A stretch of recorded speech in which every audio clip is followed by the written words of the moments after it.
جو آقا کو دیکھ لے اسے کیا ملتا ہے؟ اسے کیا ملتا ہے؟ ایک یہودی نے آقا کو دیکھ لیا تھا، ایک یہودی بچے نے آقا کو دیکھ لیا تھا، اسے کیا ملا؟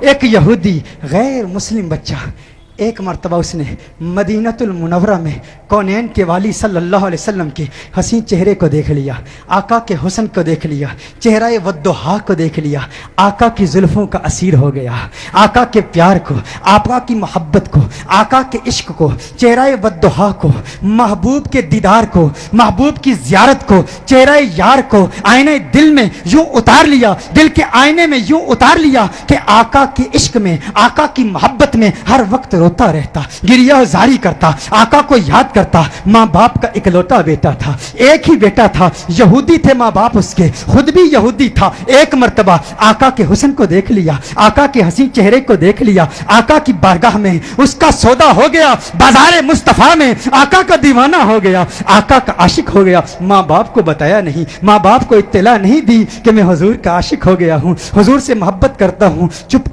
کے گھر سے چھپ کر کسی بہانے، کبھی بکریاں چرانے کے بہانے مدینۃ المنورہ میں آقا کے حسن کو تلاش کیا کرتا، کبھی مسجد نبوی شریف کے دروازے سے چپ کے آقا کا حسین چہرہ دیکھ لیا کرتا تھا، آقا کے حسن کو دیکھ لیا کرتا تھا، آقا کے حسن کو دیکھتا، آقا کی عظمتوں کے ترانے الاپتا۔ ایک وقت گزر گیا، ایک مدت بیت گئی، آقا کا دیدار نہیں ہوا۔ عشق مصطفیٰ کی تمنا میں، تمنائے دیدار مصطفیٰ صلی اللہ علیہ وسلم میں بیمار ہو گیا، بیمار عشق مصطفیٰ ہو گیا، اس قدر بیمار ہوا، ایسا بیمار ہو گیا کہ بستر علالت کو اپنا بچھونا بنا لیا، وہ بستر پر آ گیا۔ ماں باپ پریشان ہیں، حیران ہیں، اسے کیا ہوا، اچانک اسے کیا ہو گیا۔ بے شمار فزیشنز کو بلایا، اپنے وقت کے معالج حکیموں کو بلایا، اطباء کو بلایا، لیکن کسی کو پتہ نہ چلا اس کا مرض کیا ہے، اس کا مرض کیا ہے۔ کوئی ظاہری سمپٹمز نظر نہیں آ رہے، بیماری کی کوئی علامت نظر نہیں آ رہی، پریشان ہے، بیمار ہے، لیکن بیماری کو تلاش کر رہے ہیں، بیماری مل نہیں رہی، زخم نظر نہیں آ رہا، گویا زبان حال سے کہہ رہا ہے یہ زخم طیبہ ہے، یہ سب کو نہیں ملتا، کوشش نہ کرے کوئی اس زخم کو سینے کی۔ ماں باپ پریشان، رشتہ دار پریشان، عزیز و اقارب پریشان، اسے کیا ہو گیا، اسے کیا ہو گیا، اچانک کیسے بیمار ہو گیا۔ اچانک ایسا وقت بھی آیا، وہ شام بھی آ گئی، وہ شام بھی آ گئی، بیماری میں بیماری شدت پکڑ گئی، اس قدر بیمار ہوا، ایسا بیمار ہوا کہ وہ شام بھی آ گئی جو اس کی زندگی کی آخری شام تھی۔ اب آواز اس کی بہت کمزور ہو چکی تھی، بہت پست ہو چکی تھی، چاہتا تھا کسی طرح مدینے والے کا دیدار کر لوں۔ یہودی ہے، ابھی تک ایمان نہیں لایا، آقا کا دیدار کرنا چاہتا ہے۔ بڑی مشکل سے، بہت مشکل سے ہمت جمع کر کے آواز بلند کرتا ہے میرے والد محترم، ہے میرے والد محترم، میری ایک تمنا ہے، میری ایک آرزو ہے، میری ایک خواہش ہے، آپ پوری کر دیں گے نا؟ والد نے کہا ہے میرے لختے جگر، ہے میری آنکھوں کے تارے، تو میرے دل کا سہارا ہے، تو اس دنیا سے آج جا رہا ہے، تو آج اس دنیا سے جا رہا ہے۔ معالج، اطباء، ڈاکٹرز نے جواب دے دیا ہے تیرے بچنے کا کوئی امکان نہیں ہے، تیری خواہش کیسے پوری نہیں کروں گا؟ کہا میرے والد محترم، مرنے والے کی خواہش تو دشمن بھی پوری کرتے ہیں، آپ ناراض تو نہیں ہوں گے نا؟ کہا ناراض نہیں ہوتا، تو بتا کیا چاہتا ہے؟ کہا اپنا دل آمنہ کے لال کو دے چکا ہوں، میں محمد عربی کا عاشق ہو چکا ہوں، ان کے عشق میں گائل ہو چکا ہوں، میری ایک خواہش، میری ایک تمنا، میری ایک آرزو، ایک مرتبہ چہرہ والضحیٰ کو دیکھنا چاہتا ہوں، ایک مرتبہ آقا کی حسین زلفوں کو دیکھنا چاہتا ہوں۔ والد ناراض ہو گیا، والد نے غصہ کیا، ارے ظالم تو کیا کہہ رہا ہے، تو کیا کہہ رہا ہے؟ دنیا سے جا رہا ہے، اپنا دین بھول چکا ہے، کیا کہہ رہا ہے؟ کہا ہے والد محترم، آپ نے وعدہ کیا تھا نا، آپ نے کہا تھا میری آخری خواہش پوری کریں گے۔ والد نے کہا میں نے وعدہ کیا تھا، تو میرا اکلوتا بیٹا ہے، تیری خواہش پوری کروں گا۔ آقا کی بارگاہ میں پیغام پہنچایا گیا، رسول اللہ صلی اللہ علیہ وسلم کی بارگاہ میں پیغام پہنچایا گیا، ایک یہودی ہے پر ہے آپ کا دیوانہ، آپ کا عاشق ہے، میرے آقا رحمت للعالمین ہیں، وہ ساری کائنات کے لیے رحمت ہیں، فقط مسلمانوں کے لیے رحمت نہیں، وہ ہر مذہب سے تعلق رکھنے والوں کے لیے رحمت ہیں، فقط انسانوں کے لیے رحمت نہیں، وہ تو نباتات کے لیے رحمت ہیں، وہ تو جمادات کے لیے رحمت ہیں، وہ تو شجرات کے لیے رحمت ہیں، وہ تو جنات و ملائکہ اور ساری کائنات کے لیے رحمت ہیں۔ میرے آقا کا انداز دلبرانہ دیکھیے، میرے آقا نے صحابہ سے فرمایا صحابہ اٹھو، ایک یہودی ہے پر مجھ سے پیار کرتا ہے، دنیا سے جا رہا ہے، آؤ اس کے پاس چلتے ہیں, میرے آقا یہودی بچے کے گھر میں چلے جاتے ہیں. وہ یہودی بچہ آقا کا انتظار کرتے کرتے اب اس کی آنکھیں بند ہو چکی تھی. اب وہ انتظار کرتے کرتے اب اس کی آنکھیں بند ہو چکی تھی. والد اس کے قریب کھڑا تھا. والد نے کہا, ہے میرے لختے جگر, ہے میرے بیٹے, آنکھیں کھول, آنکھیں کھول, آنکھیں کھول, دیکھ تیرا پیار آ گیا ہے, دیکھ تیرا محبوب آ گیا ہے.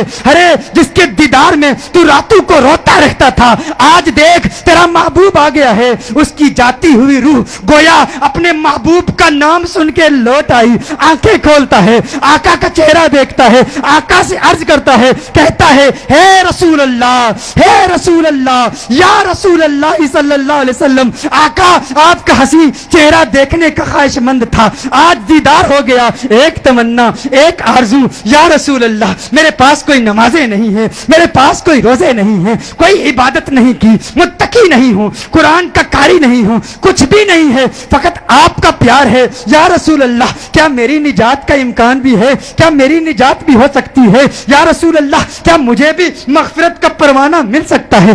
آقا نے ارشاد فرمایا, ہاں کلمہ توحید پڑھ, میں تیری نجات کی ضمانت دیتا ہوں. وہ آقا کے قدموں میں گر جاتا ہے, آقا کے قدموں میں گر جاتا ہے, آقا کے قدموں میں گر کے کہتا ہے, قبر سے, منزل قبر سے لے کر دخول جنت تک آپ کی ضمانت پر کلمہ پڑھتا ہوں. کلمہ توحید پڑھتا ہے, جان اللہ کے سپرد کر دیتا ہے. والد نے کہا, یا رسول اللہ صلی اللہ علیہ وسلم اب اس کی میت مسلمانوں کی امانت ہے, اہل اسلام کی امانت ہے, اب اس کی تجہیز و تکفین کی ذمہ داری آپ کی ہے. جب جنازہ تیار کیا جاتا ہے اس عاشق کا, جب جنازہ تیار کیا جاتا ہے اس دیوانے کا, اس عاشق کا جنازہ مدینہ المنورہ کی گلیوں میں گھمایا جاتا ہے. ہر طرف اسی عاشق کا چرچا ہے, ہر طرف اسی عاشق کے تذکرے ہیں. مدینہ المنورہ کے مضافات سے لوگ جمع ہوتے ہیں اس عاشق کا دیدار کرنے کے لیے.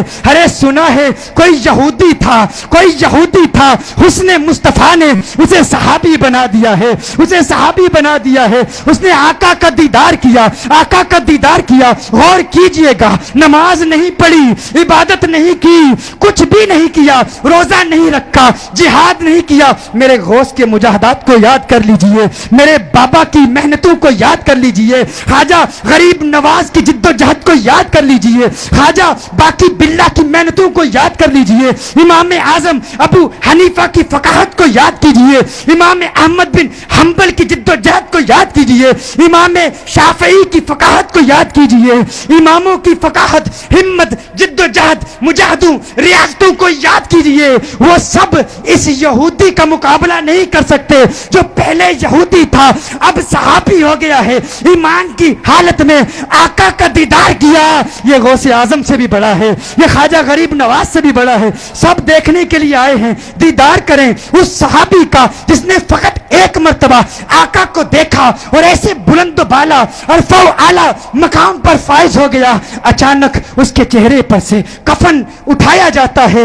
صحابہ یہ منظر دیکھ کر حیران ہو جاتے ہیں کہ اس کے چہرے سے نور کی کرن نکلتی ہے, آسمان کی طرف پھیل جاتی ہے. سارے حیران ہیں. وہ صحابی جو پہلے یہودی تھا آقا کا دیدار کیا, ایمان لایا, اب اس کی میت مسکرا رہی ہے, اس کے چہرے پر, لبوں پر تبسم نظر آ رہی ہے. سب حیران ہیں. ایک عجیب و غریب منظر صحابہ نے دیکھا. صحابہ دیکھ رہے ہیں کہ آقا پاؤں کے پنجوں کے بل چل رہے ہیں, پنجوں کے بل چل رہے ہیں, آقا یوں چل رہے ہیں. صحابہ عرض کرتے ہیں, یا رسول اللہ صلی اللہ علیہ وسلم اس کی کیا حکمت ہے؟ آقا نے ارشاد فرمایا, عالم بالا کے فرشتے میرے اس عاشق کو دیکھنے کے لیے اس تعداد میں آئے ہیں, اس کثرت سے آئے ہیں, زمین پر پاؤں رکھنے کی جگہ نہیں ہے, پنجوں کے بل چل رہا ہوں. میرے آقا صلی اللہ علیہ وسلم اس عاشق کو جنت البقیع میں لے جاتے ہیں, خود اپنے ہاتھوں سے اسے دفناتے ہیں, اپنے ہاتھوں سے اسے دفناتے ہیں. صحابہ منظر دیکھتے ہیں, حیران ہیں. آقا بہت دیر لگا دیتے ہیں. آقا جب اس کی قبر سے باہر آتے ہیں تو آقا کے ماتھے پر پسینہ ہے. صحابہ عرض کرتے ہیں,